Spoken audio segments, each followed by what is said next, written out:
Okay, and a very warm welcome to what is today our 63rd Security Thought Leadership webinar.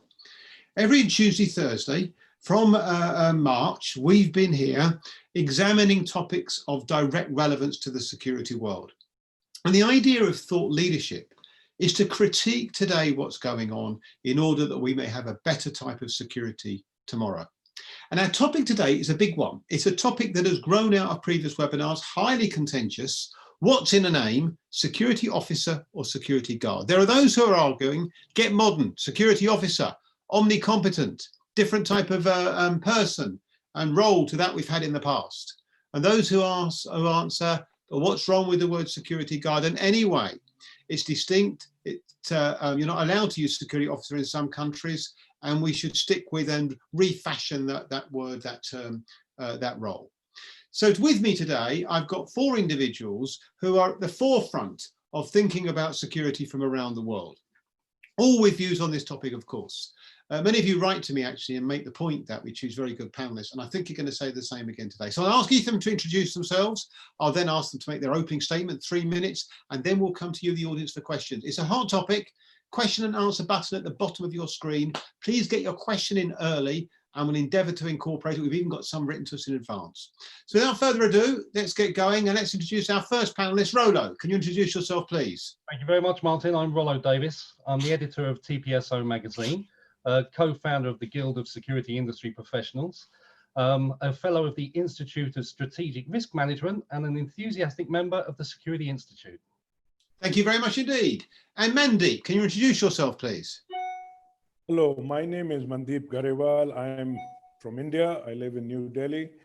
I'm with a company called Fostech Security India. We do security and safety services across India, in neighboring countries and in overseas. Thank you. Thank you very much indeed, Mandeep. Mike, can you introduce yourself, please? Thanks, Martin. Good afternoon, everyone. I'm Mike Reddington. I'm the Chief Executive of the British Security Industry Association, also known as the BSIA. The BSIA is the trade association of the professional security industry in the UK, and our members represent circa 70% of the private provided UK security products and services. I've been in the industry for over 30 years and held senior positions in both corporate, UK and SME, UK and European organisations, and I'm delighted to be participating in today's OSPA's Thought Leadership webinar. Mike, thank you very much indeed. So we've been to Britain, we've been to India. Let's go to Kenya. Charles, introduce yourself, please. Good morning, good afternoon, everyone. My name is Charles Rollo. I'm the Managing Director, Baton Consortium Limited. It's a consultancy company dealing in security services. I'm also the Secretary General of ASIS International Kenyan chapter, and I'm happy to be here. Thank you very much indeed, Charles. Right, without further ado then, let's go to our opening statements. 3 minutes when our panelists will give you their views on this topic. Rollo, your opening statement, please. Thank you, Martin. It sounds like an easy question, security guard or security officer. But there's a lot of historical negative baggage to overcome. The public perception of frontline security officers is at an all-time low, as highlighted so clearly in the results of a YouGov poll that was published yesterday. That placed the role of frontline security operatives as barely more important than traffic wardens during the COVID crisis in the eyes of the general public. There's many reasons why this has happened in the UK. Amongst those are issues like the SIA, which, while it succeeded in removing the criminal element from the industry, it dramatically failed to increase standards, as was universally hoped. Job centres funding SIA licensed training for thousands of disinterested and unmotivated individuals who would otherwise have faced loss of benefits. Sadly, the vast majority of these entrants had no real desire to forge a career in the field of protection, and indeed quite wrongly viewed a frontline security role as an easy way to earn a living. The media, over decades, almost always portrays an image of a tired, lazy, and not particularly bright security guard that has been a caricature of the industry since post-war night watchman eras. But, and this is a big but, thankfully, I think change is in the air. With increasing recognition of the responsibilities that today's security officers shoulder, and the training and development required to achieve a level of competence within the industry, professionalization is well underway. There's much work to be done, clearly, but with moves like the combined BSIA Security Institute and Security Commonwealth, their new Changing Perceptions initiative, along with the arrival of organizations like the Guild of Security Industry Professionals, the IFPO, and not forgetting TPSO magazine, obviously, all working hard to improve the sector, I hope that the image of the incompetent and lazy security guard can eventually be killed off and replaced with that of a new, intelligent, highly trained, professional security officer. That is thankfully increasingly common in our industry. Thank you very much indeed, Rollo. Appreciate it. Mandeep, let's please do your opening statement. Thank you. It's a very interesting topic that has been chosen by the OSPAs to debate and understand the whys, the benefits, drawbacks, barriers, or to drive a commonality in the term across the world. When I say across the world, I mean regulated security services. Now, these two terms, security officer and security guard, they are often used interchangeably around the world, both by those providing the security services and also by those who are asking for the services. And when I say this, ladies and gentlemen, I come from the country which is the largest number of private security guards in the world. We have the largest. After that comes China and a couple of other countries. So we see a lot of this happening.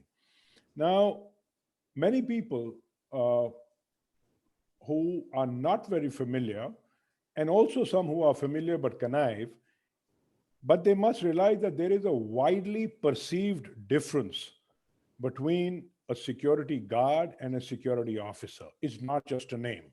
It's not only in a name. Otherwise, we wouldn't be here at the OSPAs discussing the subject on a global platform from the UK to Kenya to India and across the world. Security guards and officers and security officers, while they share the same overall objective, which is to ensure safety and security of assets of their clients or customers, their nomenclature is seen to vary. And there is a reason for this, and the differentiator is generally based on the responsibilities given to them, qualifications, job requirements, and experience levels of the two. I'm not surprised. I'm not surprised because this is a position. You want a security guard. It's like any other position in any other workplace. And across the world, the HR gurus and the management experts, they set up a position. This is a position. And when they give a position, they attach to it a certain thing. Let me just try and put across what it is. It would be a skill set or the training or the qualification, work experience. Third would be responsibilities and expectations from that position. And lastly, authority level or a graded level in management or the chain of command, as a lot of us in security say. Now, if we juxtapose all four of these, then without doubt, I at least have no doubt that the security guard of yesterday has transformed and deservedly to become the security officer of today. We in the industry have to see it happen. The other thing that I would like to just leave in my opening statement is security is part of the services sector. And the services sector globally in India and across the world in the last 30 to 40 years has grown exponentially. It's taking over the other sectors. And there has been a marked raise in the level of the bar of our customers. What was adequate is not adequate today. And that what was desired earlier is not desired today. Now, who's the guys who are going to do this? At the bottom of the pyramid is the security guards. So obviously, there has to be an elevation in their work, and they have to be more productive. Security behind every client is today not a support service, ladies and gentlemen. It is something which is helping their bottom line. It is helping their businesses. And that is why what used to be a watchman doing watch and ward, even before the security guard came in, and a lot of us in the Commonwealth countries use that word. Today, We call him a security guard, and now we will start calling him a security officer. Thank you. Mandy, thank you very much indeed. Charles, your opening statement. Can I just say to the audience, please get your questions in early. We'll come to you as soon as Charles has done his opening statement. Charles, your opening statement, please. Well, thanks, Martin. This actually is a very, very interesting topic, very interesting debate. And I look at it in terms of changes, evolution, because we see in the beginning when security people or people who are offering security services were actually being referred to as watchmen. And that name changed from watchman to security guard, which is now being transformed from security guard to security officer. And when you look at it, we look at the evolution, because initially these people were just watching on people who are expected or people who are seemed to be criminals. But later on, it became a little bit more accelerated in terms of watching and thinking, okay? Then from thinking now there's acting. So when you look at the three parameters, then it moves you to an evolution where you actually get into a situation where the person who was watching is no longer watching, is expected to think and is expected to act to be able to deal with the criminal aspect. Now, what is in a name is actually very important because it identifies, it creates our identity. If you're going to call someone who is offering protection services as a security guard, what limitation are we attaching to that term security guard? What if we elevate it to a security officer? Are we going to elevate the thinking of this particular person, or he's going to remain the way he is? Now, if you look at it, you then want to ask yourself, what is leading into this kind of transformation from watchman to security guard to now security officer? Is the level of the dynamics within the operating environment. Right now, the security officer or the security men and women are dealing with a highly prolific kind of criminal activities, and they're expected to be able to monitor, they're expected to be able to respond, they're expected to be able to react. So, and if you look at it again, you want to say, what are the values, the volumes of the expectations of these men and women who are actually taking care of various aspects of private property, public property, and then you look at along it, who are the people that they are working with in order to do that. So that one has actually created an element whereby we would want to move from the diminishing kind of derogative term that was initially used to a more refined term, which comes with it certain parameters. There's things like skill set, there are things like experience, there are things like responsibility assigned to this particular role.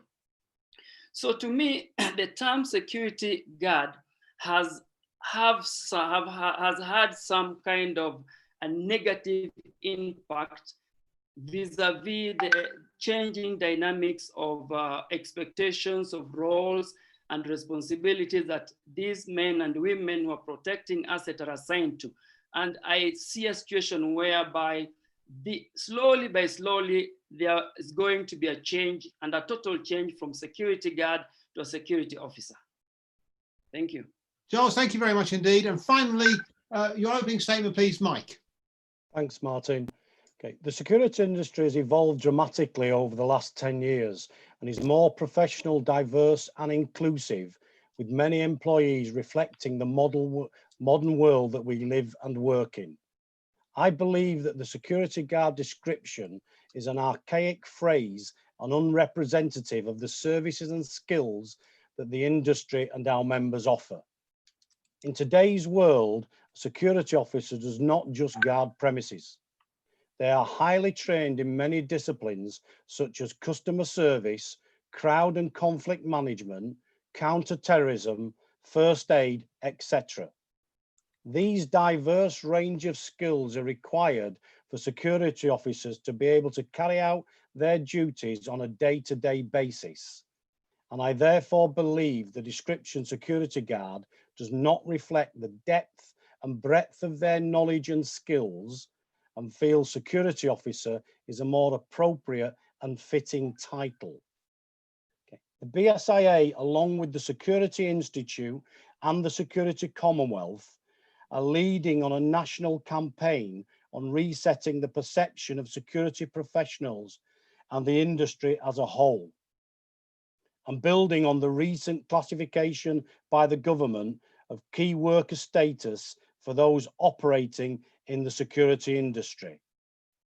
Entitled The Hidden Workforce, Resetting the Perception of Security Officers, the campaign's mission is to position the role of security industry and those operating in this sector as a respected, valued and professional, contributing to and creating a safe and secure environment recognized as critical to protecting people, places and property, a key service that is acknowledged and embedded in our daily lives. Thank you, Martin. Thank you very much indeed, Mike. Okay, well, look, lots of questions coming in and lots of comments too, already getting going. One of the things, Rollo, let me come to you first. I was on conversation with Sandy Davies of IFPO. We mentioned this just before we came on air, Rollo. And one of the things that came out of a debate I had with her and others was that the trouble with the word security officer is it's not allowed to be used in some countries. Canada, some states in Canada was given as an example. Where it's confusion with police officer. You're not allowed to use it. There's a danger here. If we pursue this, some parts of the world are going to be excluded. So it means it can never be a realistic universal word. Rollo, is that a problem? I think you're right. It won't work for everyone all the time, everywhere. As you say, Canada doesn't allow the use of the word officer in several provinces. And I think in the places where officer can't be used, I think it's essential that it is used in the places where it can be. But in those places where it can't be used, there will have to be a concerted effort to upgrade the word and perception of security guard, or maybe even change it to security operative or protection officer, which is something that Sandy Davies and the IFPO are quite keen to use in the US. But ideally, getting rid of the term guard is a step forward universally. Where they can't use officer, then there are other options available that will have to be pursued, I should think. Mandeep, would you be happy to get rid of the word guard? Most certainly.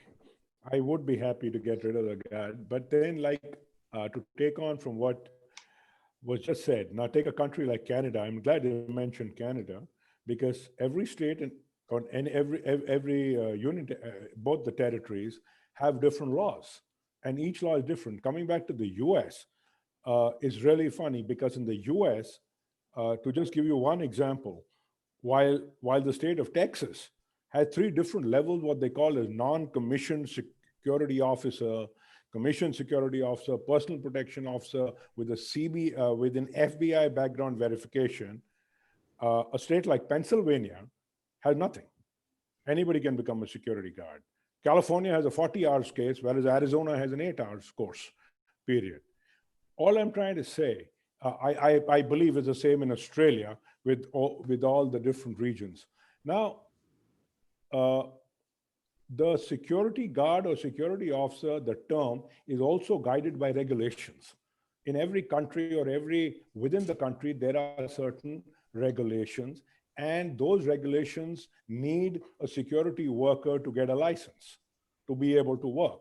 And that license says, is he a security guard? Is he a security officer? Is he anything else? You go to South Africa, the rules are very different. We have a PASARA in India, which is a Private Security Agencies Regulation Act. In South Africa, you have the PSIRA. I've done a little bit of study around how they have it in the world. So it is very much required, but to do that, there will have to be a change in regulators, governments, who will have to understand. A point I would like to make here is, across the world, one of the largest clients or customers of private security are governments. And if they're not governments today, they will become governments tomorrow. They are going to be the largest clients that you will have, from airports to everything else. So it is not that difficult when we go back to the government individually in countries or country associations, and we tell them, hey, this is not the mandate anymore. Now you're expecting, as some of the other speakers and panelists have said, there is so much more technology, there is so much more skill sets required, you've upgraded. So why don't you move the guy up? In India, just in a point of case, we have a new wage Final point, code. Mandeep, because I want to move on. Just Right. final point. Okay. We have a new wage code in which, above the security guard, the government has actually come out with a term which says this skill set, no matter what name you call them by. It's a very forward thing, which is the government of India, and I hope the others will follow. Thank you. Well, thank you for that. I mean, Charles, that's a question from Michael Gibbs, who's a former panelist, Charles, and he asked this position: could we not look to regulators here to make a distinction at the very least between what is the role of a guard and what is the role of a security officer? Charles, is that a doable proposition from your point of view? Well, thanks, Martin, and thanks for the question. I think it's something that is achievable, and just as Mandy has said, certain regulations would then will have to be actually be put in place to be able to guide in terms of references to security men and women who are offering protection. For example, in Kenyan situation, we have a private security regulatory authority, which now controlling the use of the term security guard to security officer. They're actually giving a guidance to people, those who offer and those who consume the services, to practice or to be able to, desist from using the term security guard in reference to men and women who are offering security services or the protection services.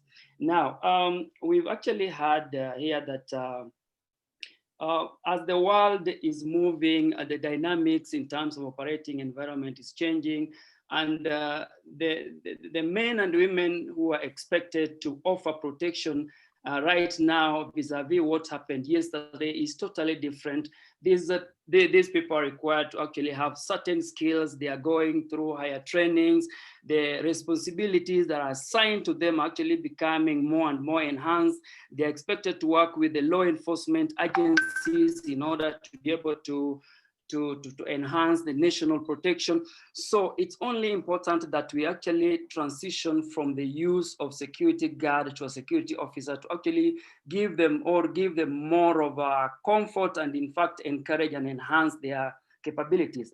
Now, having said that, if you look at the current disposition of security services, we are having highly qualified people joining security, service provision.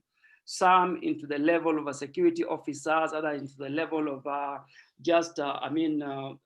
physical protection. Others are going higher in terms of being corporate security managers or security officers. Now, if you're having a security officer who is actually in charge of a corporate, and you still want to refer to this particular person as a security guard, it's not gonna sit well with even the person or the role itself.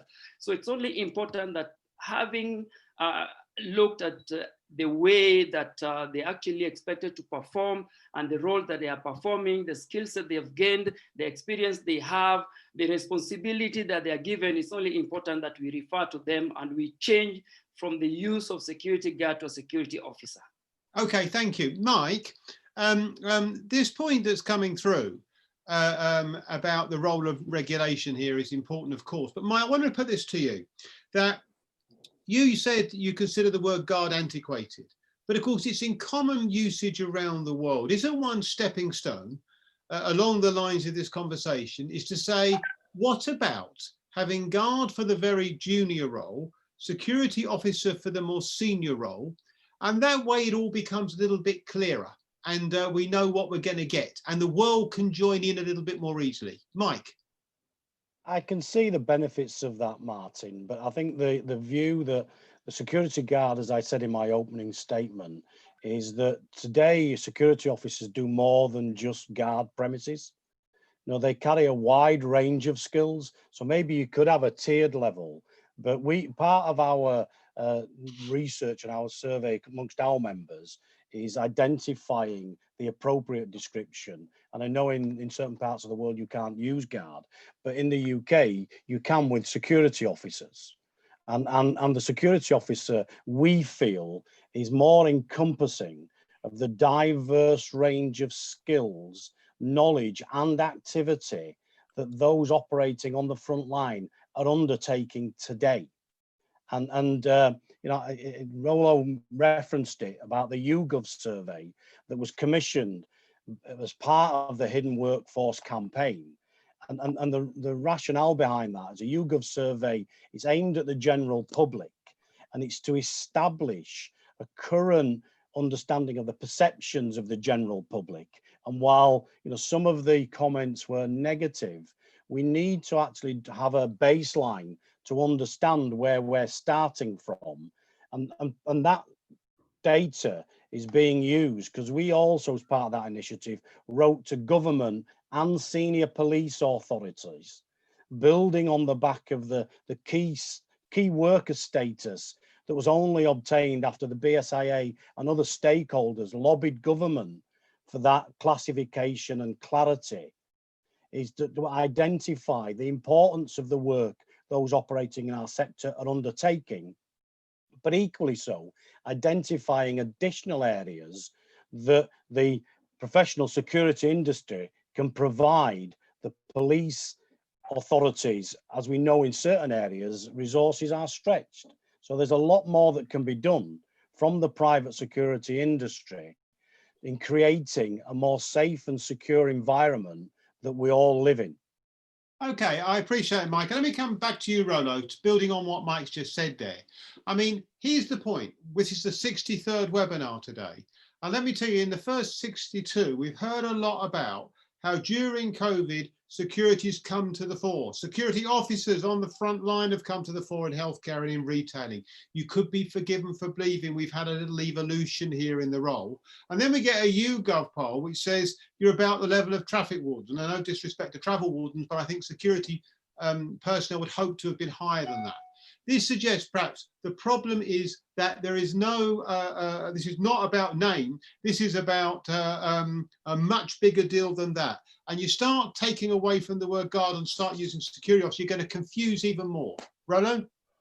Well, the general public are a very fickle sort. During COVID, everyone saw doormen outside supermarkets doing a fabulous job of keeping social distancing enforced. There was lots of praise for the security industry as a whole at the start of the COVID crisis. However,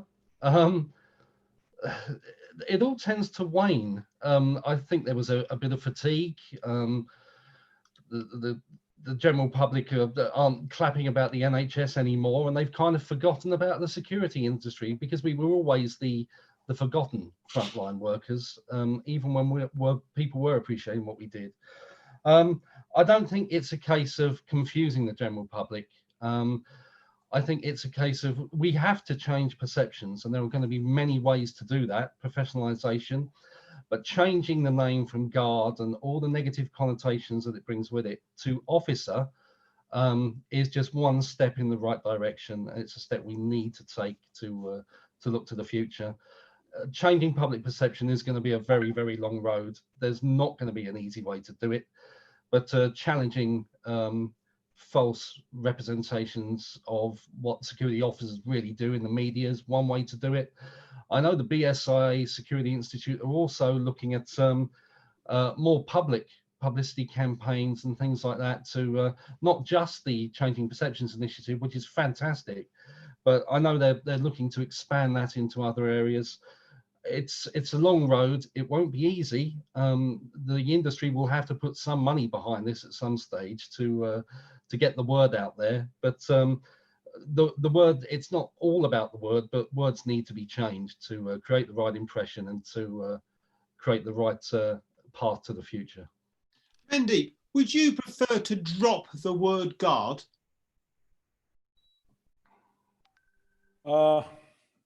Yes, I would, But like some of the questions which are popping up on the screen, in a lot of countries across the world, including the country I'm in,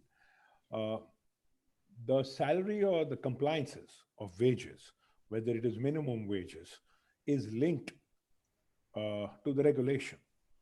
So, and that may be linked to the skill sets. So there are times when the clients want to get the most for the least.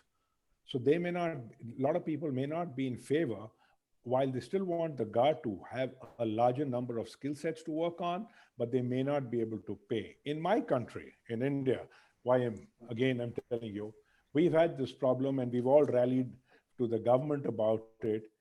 And how it has been done, I'll just take a second to explain it to people who are not from India, that the minimum wages in India is based out on skill sets. So you have an unskilled level, which is just a fresh guy.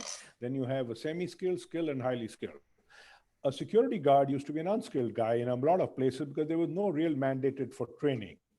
Now, while it needs an act of parliament to change the entire law, but what has been easier is pick the guy up from unskilled and push him up to skilled. Now, what you've done is you've immediately given him a double promotion on at least pay. Now, when you give better pay, you will attract better resources. You will have more educated, more skill set people. So that is one way of doing it. And like in all countries, changing an act of parliament is not easy. That will also follow. So in a lot of countries, our main requirement is to actually attract better talent, because the work is so much more detailed, technical, security controls. So I think it can be a graded response, and that is the way we can do it, but not too much grading. Like, I would put a word of caution here. If you go to Hong Kong, the grading in the security guard, there are about 3 or 4 grades within the Hong Kong Security Federation. Now that can create also problems. So make it simple and attract better people, and drop the word guard. Okay, Charles, I mean, would you be happy to drop the word guard? Just yes or no first, because I want to ask you a different question. Yes, I would be happy to drop the word guard. Okay, but here's my point. Isn't there a role for security doing what I might call what the old guard would have done professionally? In other words, it's not always the case that there's technology and it's complex, and it's not always like that. Sometimes it's much more basic, not as important, but basic. What's wrong with the old guarding role for a guarding duty, if that's what the public understands? Well, the expectation has changed, Martin, and the dynamics are also changing. I think I've repeated that word several occasions, because if you look at whether you're going to allow this security man and woman to be able to offer what the traditional security guard was expected to offer, as you've said, the expectations from the consumers, the expectations from the members of the public will not be the same as it was. So it will mean that this particular officer will be expected to respond in a certain manner. And one of the reasons why I am actually saying I would be very much happy, if you look at the engagement of the people who are offering protection, security officers, then the way they are engaged in the modern day world is totally different. Because you look at the recruitment of the security operatives, look at the training, look at the deployment, if you look at the remuneration, look at what the public expect, the people who are actually consuming these services, it's totally changing. So we cannot have a mind that is changing at the same time we want the same mind to actually remain at a certain point. Things are changing, expectations are changing. These people are becoming highly informed in terms of what the output of their activity, of their actions is. And with that expectation, we expect that there would be a better way as a reference point to these particular officers. Now, I have mentioned before here that the people who consume service, what is their expectation of a security guard, whom we are now calling security officer? What do they expect? What kind of a person are they looking at? When the person who is offering services goes to sell the service, what is the discussion? Because this then would be able to inform if the discussion is expected at a certain level, it's only important that we provide that person that is going to offer the service that are expected. And these services are actually tied to a lot of expectation in terms of skill set, in terms of training. So the terminology of security guard is actually, in my mind, kind of an older term that should be phased out. Be phased out in the equation in terms of referring the people who offer the services of protection. Now, another aspect, and I mentioned very quickly, Charles, because I want to move on very quickly. The private security regulatory authority in Kenya has given a guideline, and it's actually been enacted in the law, that the security guard the term security guard should not be used. It should be a security officer. And how have they done this? By instructing both the consumers and the providers on a certain level of reward for these particular people, so that they can also feel that, yes, with this reward comes a different level of expectation and a change in name. Okay, fair enough. Mike, presumably you would endorse that, but I wonder whether we could just address the point James Spires has made about the Canadian situation, where it's actually the opposite of Kenya, where you can't use the word security officer. What about, as Matthew Porcelli, who's on this call, has said, what about security professional, for example? Let's go the whole hog, Mike. Yeah, I think that security officer, I think we need to move from security guard. As I think its legacy has some, and I think I've seen some of the chat in here, whether we like it or not, has some negative connotations. You know, officers actually has a greater status position, and also that then can actually encompass the wider range of skills, knowledge, and activities that needs to be undertaken. And I think, you know, in the UK, and this YouGov survey, and the focus was arranged to the UK, is I think that there needs to be greater thought about another title, potentially, if you can't use officer in certain countries, because I do think it changes whether people's psychological perception of the activity and the individual. And then, you know, part of that is also then ensuring that those undertaking the role as security officers have the appropriate skills actually in place to undertake their work. And, you know, part of our focus, as Martin, you know, we actually have a whole own subsidiary called Skills for Security. It's currently predominantly focused on electronic training, but we are expanding that now and bringing in physical training. And, you know, the association just actually received the SIA approval to do SIA licensed training. And we're also creating an apprenticeship program for security officers, which is just going through final approval in Scotland first, and then we'll bring it back into the UK. So, you know, I think the name is a critically important, and from the search that we've done across our industry sector with our members, I think effectively unilaterally, everybody agreed that security officer was a more appropriate and descriptive title for those operating on the front line and the services that they're undertaking. Okay, I mean, I'm going to ask all of you this question, and you're going to give you just 30 seconds each to answer it. But it's a question from Ray Anderson. He sent it to me in advance. And he said, what do you think would incentivize the security sector globally to make this transition from guard to security officer? So where it's possible, what would be the incentive to do it? Rollo, your thoughts first, please. 30 seconds, Rollo. It's one step in the professionalization of the industry that will also include better training, personal development, and possibly changes in regulations to help for that proceed. And with increases in professionalization, eventually, when it comes to the frontline men and women, there'll be increased reward and recognition for the roles they perform, be that pay, public appreciation, or better terms and conditions from employers. Okay. Mandy, what would incentivize this transition in the security sector?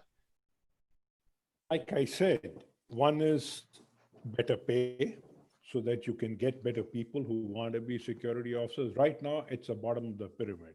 And when I say this, I've traveled across the world from India to the US, the security guard is dismally paid.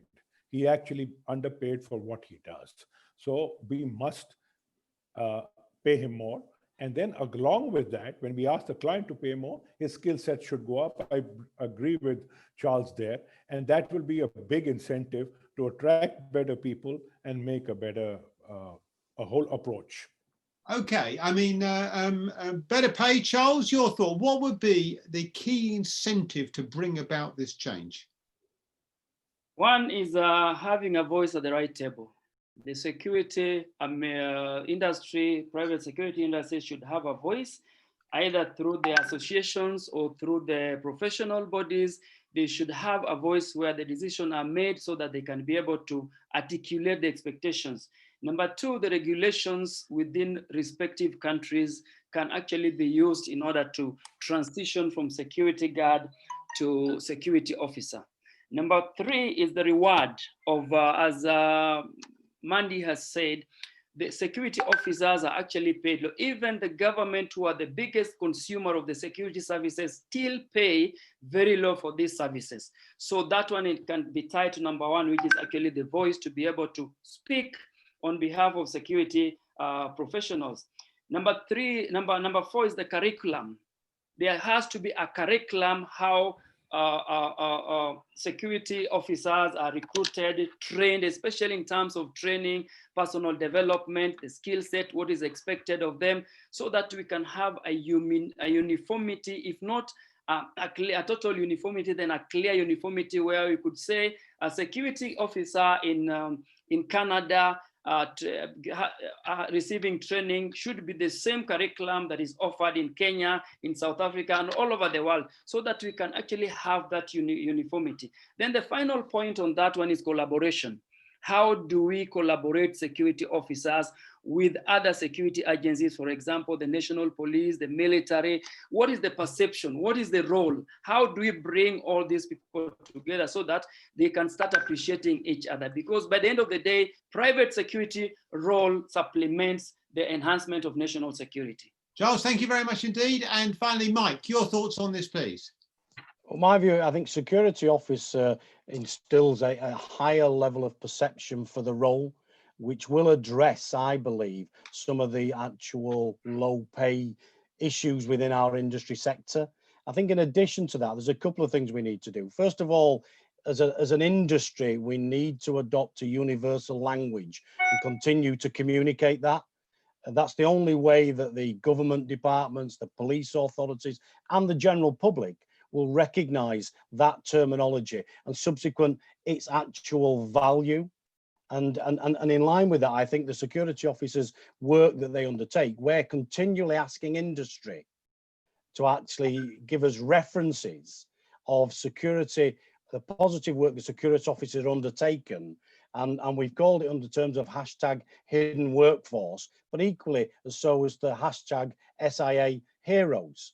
We don't do enough within our industry sector and outside of our industry sector about communicating the positive work that those are operating on our front line undertake. And we have I believe, a responsibility and an obligation within our sector to actually change that. Absolutely. Well, what a good final comment that is to leave on. Panel, thank you so much for your time and your insights. It's another one of those topics which could have gone on and constructively as well.